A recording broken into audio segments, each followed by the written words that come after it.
이사야 8장 1절부터 18절까지의 말씀 다 찾으신 줄 알고 제가 한 절 여러분들이 한 절 번갈아 가면서 봉독하도록 하겠습니다. 여호와께서 내게 이르시되 너는 큰 서판을 가지고 그 위에 통역 문자로 마헬 살랄 하스바스라 쓰라. 진실한 증인 제사장 우리야와 여베레기야의 아들 스기야를 불러 증언하게 하리라 하시더니 내가 내 아내를 가까이 하매 내가 임신하여 아들을 낳은지라. 여호와께서 내게 이르시되 그의 이름을 마헬 살랄 하스바스라 하라. 이는 이 아이가 내 아빠 내 엄마라 부를 줄 알기 전에 다메섹의 제물과 사마리아의 노략물이 아수르 왕 앞에 옮겨질 것임이라 하시니라. 여호와께서 다시 내게 말씀하여 이르시되 이 백성이 천천히 흐르는 실로아 물을 버리고 르신과 르말리아의 아들을 기뻐하느니라.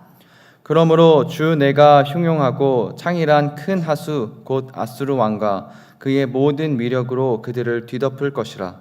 그 모든 골짜기에 차고 모든 언덕에 넘쳐 흘러 유다에 들어와서 가득하여 목까지 미치리라. 임마누엘에 이르러 그가 펴는 날개가 내 땅에 가득하리라 하셨느니라. 너희 민족들아 함성을 질러 보아라. 그러나 끝내 패망하리라. 너희 먼 나라 백성들아 들을지니라. 너희 허리를 동이라. 그러나 끝내 패망하리라. 너희 허리에 띠를 띠라. 그러나 끝내 패망하리라. 함께 계획하라. 그러나 끝내 이루지 못하리라. 말을 해 보아라. 끝내 시행되지 못하리라. 이는 하나님이 우리와 함께 계심이니라.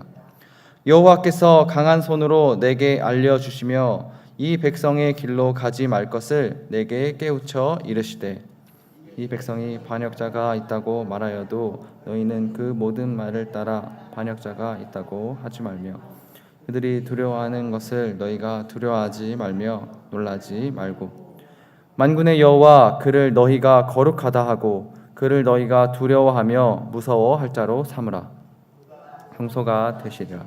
그러나 이스라엘의 두 집에는 걸림돌과 걸려 넘어지는 반석이 되실 것이며 예루살렘 주민에게는 함정과 올무가 되시리니 많은 사람들이 그로 말미암아 걸려 넘어질 것이며 부러질 것이며 덫에 걸려 잡힐 것이니라. 이는 증거의 쌈에 율법을 내 제자들 가운데에서 봉합하라.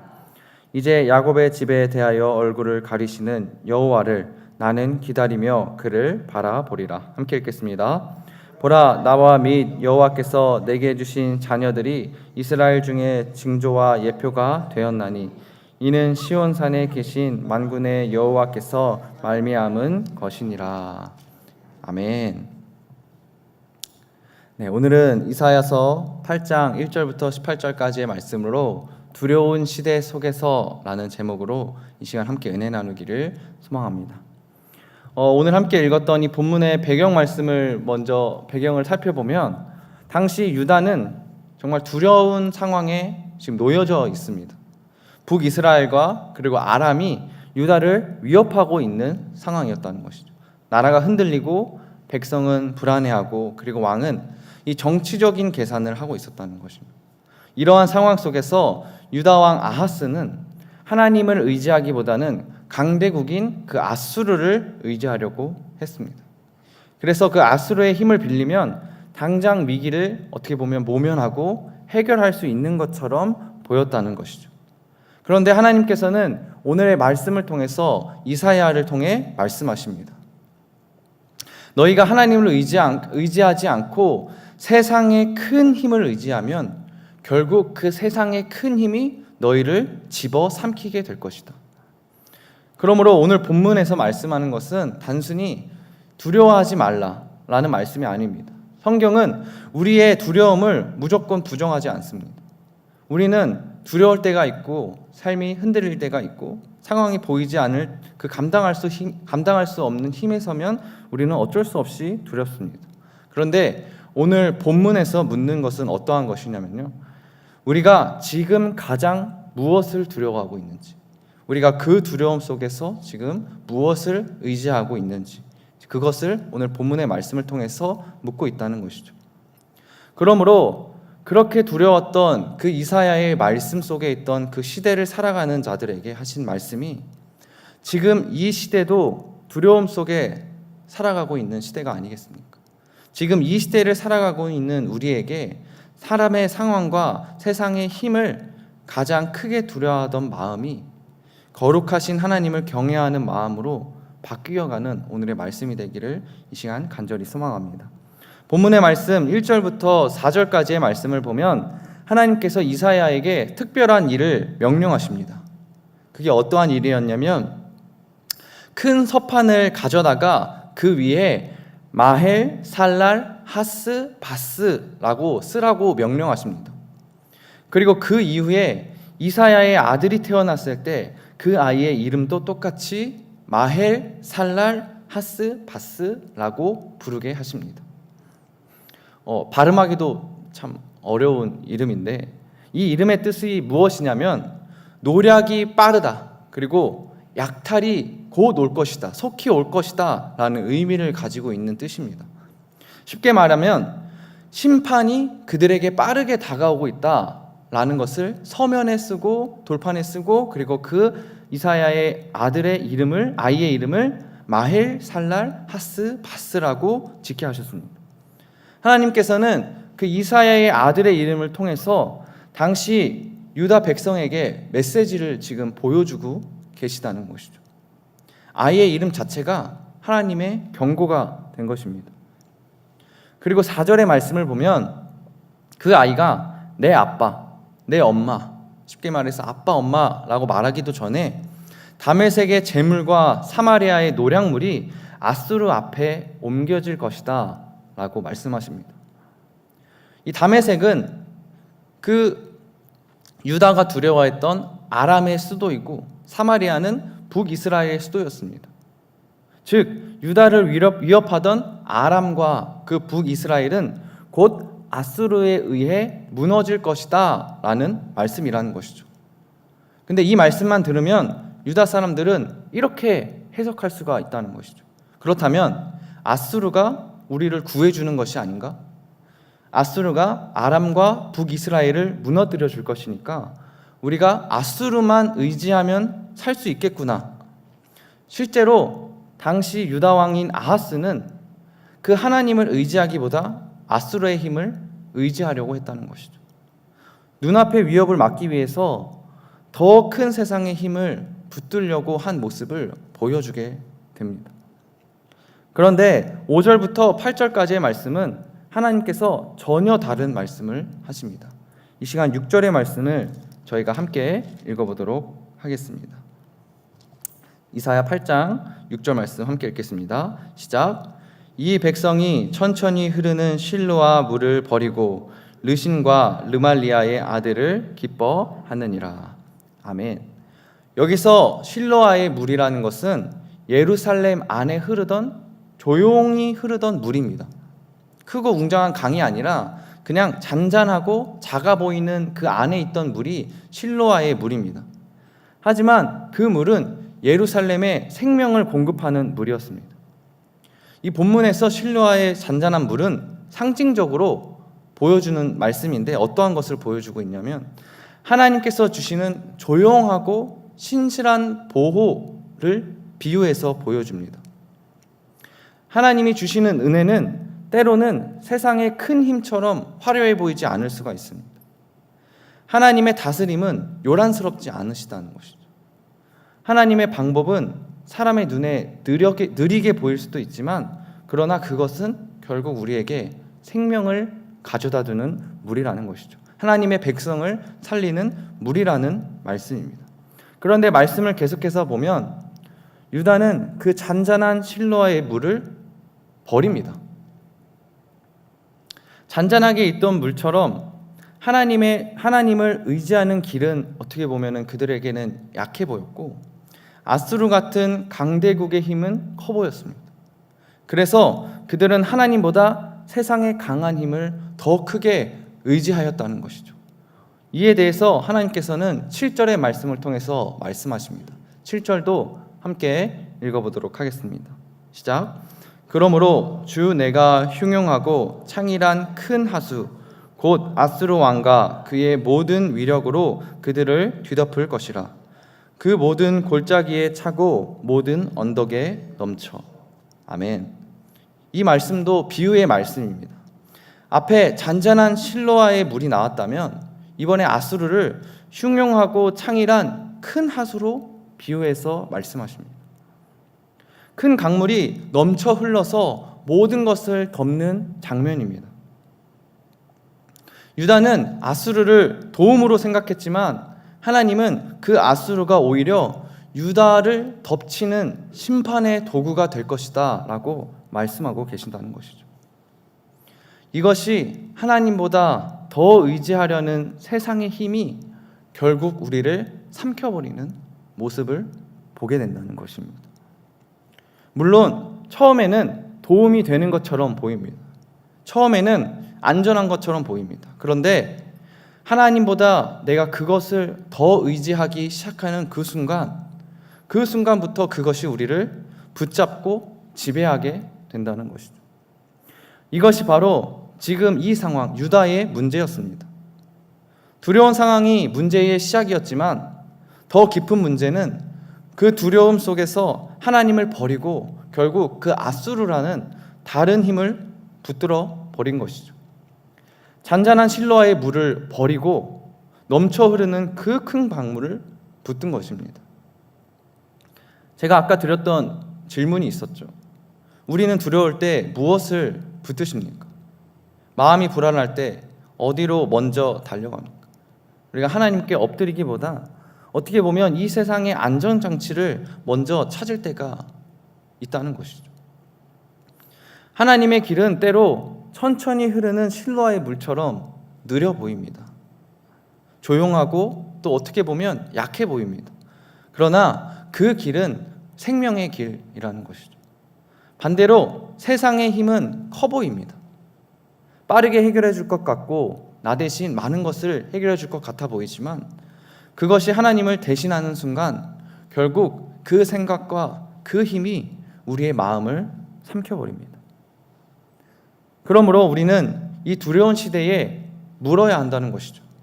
나는 지금 실로아의 잔잔한 물을 붙들고 있는가? 아니면 큰 강물처럼 보이는 세상의 힘을 붙들고 있는가? 이런 유다 백성들을 향해서 우리들을 향해서 하나님께서는 이 성경을 통해서 우리에게 말씀하고 계시다는 것이죠. 이후 9절과 10절의 말씀을 저희가 함께 다시 한 번 더 읽어보도록 하겠습니다. 함께 읽겠습니다. 시작. 너희 민족들아 함성을 질러 보아라. 그러나 끝내 패망하리라. 너희 먼 나라 백성들아 들을지니라. 너희 허리를 동이라. 그러나 끝내 패망하리라. 너희 허리에 띠를 띠라. 그러나 끝내 패망하리라. 너희는 함께 계획하라. 그러나 끝내 이루지 못하리라. 말을 해보아라. 끝내 시행되지 못하리라. 이는 하나님이 우리와 함께 계심이라. 아멘. 8절에도 본문의 말씀을 보면 임마누엘이라는 표현이 나옵니다. 심판의 물결이 유다의 목까지 차오르는 것처럼 위태로운 상황이지만 그 유다의 땅은 아직 임마누엘의 땅입니다. 유다는 징계를 받지만 하나님께서 그들을 완전히 버리시는 것은 아니었습니다. 위기 속에서도 하나님은 여전히 자신의 백성의 하나님이 되신다는 것이죠. 그런데 본문은 매우 중요한 전환이 시작이 됩니다. 11절의 말씀부터 하나님은 이사야에게 이 백성의 길로 가지 말라라고 말씀하십니다. 백성들이 두려워하는 방식대로 두려워하지 말라라고 말씀하고 계시다는 것이죠. 12절과 13절의 말씀을 보면 이렇게 말씀하십니다. 이 백성이 반역자라 말하여도 너희는 그 모든 말을 따라 반역자라 하지 말며 그들이 두려워하는 것을 너희는 두려워하지 말며 놀라지 말고 만군의 여호와 그를 너희가 거룩하다 하고 그를 너희가 두려워하며 무서워할 자로 삼으라. 이 말씀이 어떻게 보면 오늘 본문의 핵심적인 말씀입니다. 하나님은 아무것도 두려워하지 말라라고 말씀하고 계시는 것이 아닙니다. 오히려 그 두려워할 대상을 너희가 바르게 해라라고 말씀하고 계시다는 것이죠. 백성들이 사람들이 두려워하는 것을 그대로 두려워하지 말고 하나님을 두려워하라고 말씀하고 계시다는 것이죠. 여기서 두려워하는 것은 결국 단순히 공포에 떠는 것을 말하는 것이 아닙니다. 하나님을 두려워하는 것은 하나님을 나의 삶에서, 나의 생각에서 가장 크게 여기는 것이 하나님을 두려워하는 것입니다. 하나님을 거룩히 여기고 하나님을 내 삶의 가장 중요한 분으로 내가 인정하고 하나님의 말씀을 누구보다 무겁게 받아들이는 것이 바로 하나님을 두려워하는 거고, 우리는 이것을 하나님을 경외한다라고 표현합니다. 즉 우리는 하나님을 두려워하고 하나님을 경외해야 한다는 것이죠. 아까도 말씀드렸지만 우리의 마음속에 있는 이 두려움은 우리가 어떻게 할 수가 없습니다. 우리가 항상 불안하고 항상 걱정합니다.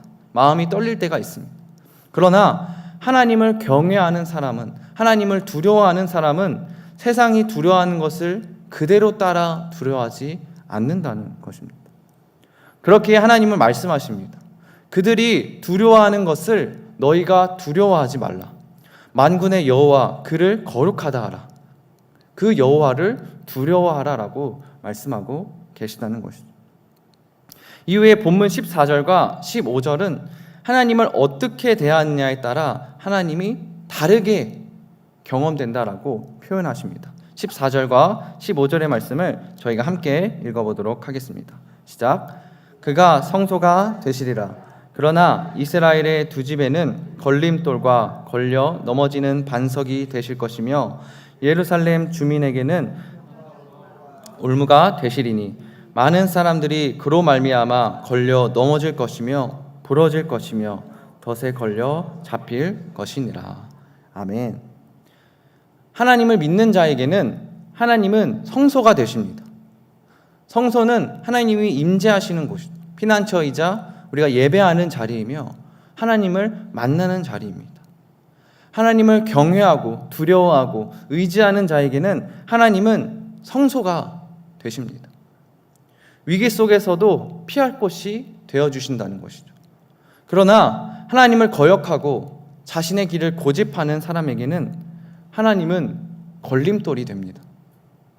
같은 하나님이지만 믿음으로 나아가는 자에게는 피난처가 되시고 그 믿지 않는 불신앙으로 버티는 자에게는 넘어지게 하는 반석이 되신다는 것이죠. 성도 여러분, 우리에게 하나님은 성소이십니까? 아니면 걸림돌이십니까? 하나님의 말씀이 나를 살리는 피난처이십니까? 아니면 내가 고집하고 내가 가고 싶은 길을 막는 불편한 돌, 걸림돌이 되십니까? 하나님을 경외하는 자에게는 하나님의 말씀은 곧 성소가 됩니다. 내 마음을 지키고 내 마음을 보호하고 나를 살리는 그 하나님의 말씀은 곧 성소입니다. 그러나 하나님을 거역하는 사람에게는 하나님의 말씀 한 글자 한 글자는 걸림돌이 됩니다. 내 뜻을 꺾어야 되고 내 교만을 드러내고 내가 가고 싶은 길을 막기 때문이라는 것이죠. 이 두려운 시대에 가장 중요한 것은 우리는 이 세상 속에서 하나님을 바르게 두려워해야 한다는 것이죠. 하나님을 경외하면 세상의 두려움에 끌려가지 않을 수 있습니다. 하나님을 크게 보면 사람의 말이 작아 보이고 하나님을 거룩하게 보면, 거룩하게 여기면 이 세상의 힘이 결코 절대적으로 보이지 않는다는 것이죠. 그렇게 우리에게 말씀을 통해서 그 길을 보여주십니다. 16절과 18절의 말씀을 저희 마지막 말씀 함께 다시 한 번 더 읽어보도록 하겠습니다. 시작. 너는 증거의 말씀을 싸매며 율법을 내 제자들 가운데에서 봉함하라. 이제 야곱의 집에 대하여 얼굴을 가리시는 여호와를 나는 기다리며 그를 바라보리라. 보라, 나와 및 여호와께서 내게 주신 자녀들이 이스라엘 중에 징조와 예표가 되었나니 이는 시온산에 계신 만군의 여호와께로 말미암은 것이니라. 아멘. 상황은 여전히 어렵습니다. 백성은 하나님을 의지하지 않고 아직도 있습니다. 나라의 미래는 너무나도 불안한 상태입니다. 하나님께서 마치 얼굴을 가리신 것처럼 느껴지는 시간입니다. 그런데 이사야는 무엇을 합니까? 16절의 말씀을 보면 너는 증거의 말씀을 싸매며 율법을 내 제자들 가운데서 봉함하라. 이 말씀은 하나님의 말씀을 우리가 그 시대 속에서도 말씀을 보존하고 간직해야 한다는 말입니다. 시대가 흔들릴 때 하나님의 백성은 말씀을 붙들어야 합니다. 사람들이 소문에 휩쓸리고 어려움을 처할 때, 이 시대가 어려울 때 하나님의 사람은 이 하나님의 말씀을 간직해야 합니다. 세상의 힘이 커 보일 때 하나님의 백성은 하나님의 말씀을 마음에 봉해야 한다는 것이죠. 물론 하나님의 말씀이 당장 우리 모두에게 받아들이기 어려울 때도 있습니다. 사람들이 듣지 않을 수도 있습니다. 이 시대가 이 말씀을 거부할 수도 있습니다. 그러나 중요한 것은 이 하나님의 말씀은 사라지지 않는다는 것이죠. 하나님의 백성은 그 말씀을 붙들고 기다려야 한다는 것입니다. 또한 17절의 말씀을 보면 이제 야곱의 집에 대하여 얼굴을 가리시는 여호와를 나는 기다리며 그를 바라보리라. 이사야는 하나님께서 얼굴을 가리시는 것처럼 느껴지는 시간을 말하고 있습니다. 이것은 하나님의 임재와 은혜가 지금 당장 그 시대 속에 보이지 않는 상황이라는 것이겠죠. 기도해도 바로 응답해도 보이지 않고 하나님의 도우심이 숨겨진 것처럼 느끼고 상황은 계속 어둡게 흘러가는 시간입니다. 그런데 이사야는 이렇게 고백한다는 것이죠. 나는 기다리며 그를 바라보리라. 사랑하는 성도 여러분, 이것이 바로 우리의 믿음이 되기를 이 시간 간절히 소망합니다. 믿음은 언제나 즉시 보일 때만 믿는 것이 아니라 이사야의 말씀처럼 하나님의 얼굴을 가리신 것처럼 우리가 느껴지는 그 시간 속에서도 나는 기다리며 그를 바라보리라 라고 고백하는 그 믿음의 시간이 될 줄 믿습니다.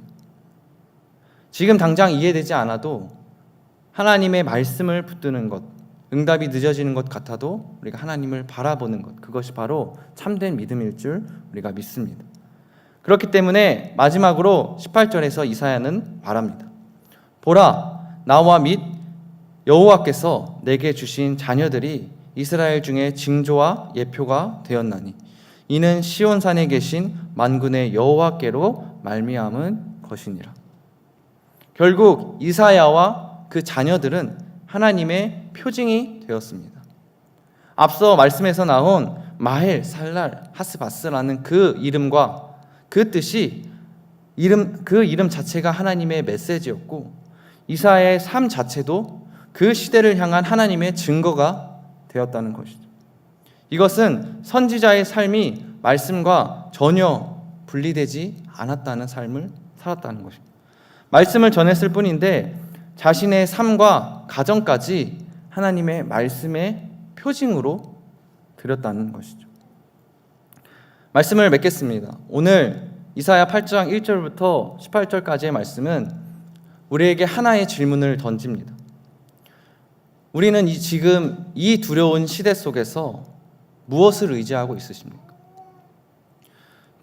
유다 백성은 두려움 속에서 잔잔한 물을 버리고 세상의 큰 강물을 선택했습니다. 그러나 하나님은 말씀하십니다. 세상의 힘이 강해 보여도 그 힘은 너를 삼킬 수 있다. 사람들이 두려워하는 것을 그대로 두려워하지 말아라. 만군의 여호와를 거룩하게 여기고 그 여호와를 두려워하라. 그리고 말씀이 보이지 않는 시대에도 그 말씀을 붙들고 나를 기다리라 라고 말씀하고 계십니다. 오늘 우리의 삶도 다르지 않지 않습니까? 우리도 두려운 시대를 살아가고 있습니다. 불안한 뉴스가 참 많고 불안한 소식이 전해지고 그리고 지금 내 삶에 걱정이 많고 미래가 불확실하고 마음과 내 생각을 흔드는 소문과 말이 참 많습니다.